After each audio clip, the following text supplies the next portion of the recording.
কাশ্মীরকেও হার মানাবে। হ্যাঁ, ভারতের উত্তর পূর্বে এমনই এক জায়গা রয়েছে, পাহাড় আর নদী যেখানে এতটাই সুন্দর যে দেখে মনে হবে পেহেলগ্রামে চলে এসেছেন। নদীর উপরে ছোট্ট একটা বাঁশের সাঁকো, ছবির মতো সুন্দর, সাদা বরফের চাদরে ঢাকা শান্তি ভ্যালি। সে এক প্রকৃতির স্বর্গরাজ্য বটে। কাশ্মীর ঘোরার বাজেট না থাকলে ঘুরে আসতে পারেন ভারতের এই জায়গা থেকে। ভারতের ভান্ডারে এক অজানা রত্ন যেন শান্তি ভ্যালি। কিভাবে যাবেন, কোথায় ঘুরবেন, সব খুঁটিনাটি তথ্য থাকছে আজকের এই ভিডিওতে। উত্তর পূর্বের অন্যতম সুন্দর রাজ্য অরুণাচল প্রদেশ, যেখানে একাধিক সুন্দর পর্যটন কেন্দ্র রয়েছে, আর তার মধ্যেই একটি জায়গা হল শান্তি ভ্যালি। একে উত্তর পূর্বের কাশ্মীরও বলা হয়। বিরল ব্ল্যাকনেড ট্রেন অর্থাৎ কালো গলার সারস পাখির দেখা পেতে চাইলে যেতে হবে অরুণাচল প্রদেশের কামেং জেলায় এই শান্তি উপত্যকায়। অনেকেই সেলাপাসের নাম শুনেছেন। এই শান্তি উপত্যকা থেকে মাত্র 50 কিলোমিটার দূরেই রয়েছে জনপ্রিয় পর্যটন স্থল বিখ্যাত সেলাপাস। উপত্যকাটি জীববৈচিত্র্য পরিপূর্ণ।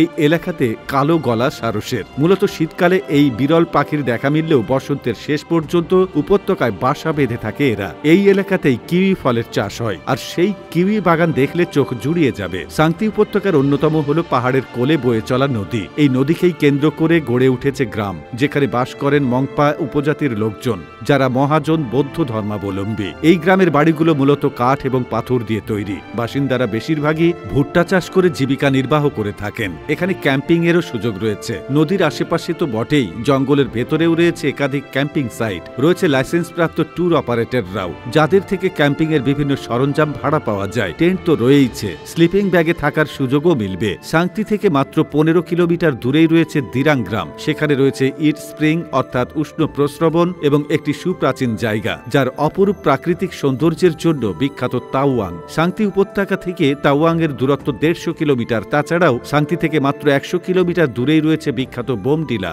ঘুরে আসতে পারেন ভাল্লুপম থেকেও। এখানে রয়েছে পাখুই বন্যপ্রাণী অভয়ারণ্য, আর এই এলাকাটিতে একাধিক বন্যপ্রাণীরও দেখা মিলবে। ভাবছেন কিভাবে যাবেন? গুয়াহাটি, কলকাতা এবং দিল্লি থেকে তেজপুরে ফ্লাইট নিতে হবে, যেটি দিরাং এর নিকটবর্তী বিমানবন্দর। গুয়াহাটি থেকে দিরাং পর্যন্ত হেলিকপ্টার পরিষেবা রয়েছে। গুয়াহাটি ও বন্দিরা থেকে দিরাং পর্যন্ত বাস, ট্যাক্সি বা শেয়ার ড্রপও আছে। দিরাং থেকে আপনাকে যেতে হবে শান্তি ভ্যালি। এই ভ্যালি দেখার জন্য একটি ইনার লাইন পারমিট করাতে হয়। বেড়াতে যাওয়ার এক সপ্তাহ আগে অনলাইন বা অফলাইনে ILP এর জন্য আবেদন করতে হয়। আপনাকে আপনার IL একটি কপি এবং একটি বৈধ ID প্রমাণ সাথে রাখতে হবে। বাজেট এবং পছন্দের উপর নির্ভর করে হোমস্টে, ক্যাম্পসাইট বা হোটেলও রয়েছে অনেক। বিরাংজং হট ওয়াটার স্প্রিং, কালচক্র, গুম্ফা ইয়াকের মতো জাতীয় গবেষণা কেন্দ্র দেখার মতো। অরুণাচল প্রদেশ দেশের সর্বপ্রথম সূর্যালোকের দেখা পায় এই রাজ্য, সেই জন্য এই রাজ্যের নাম অরুণাচল প্রদেশ। সত্যি নানা বৈচিত্র্যে ঘেরা।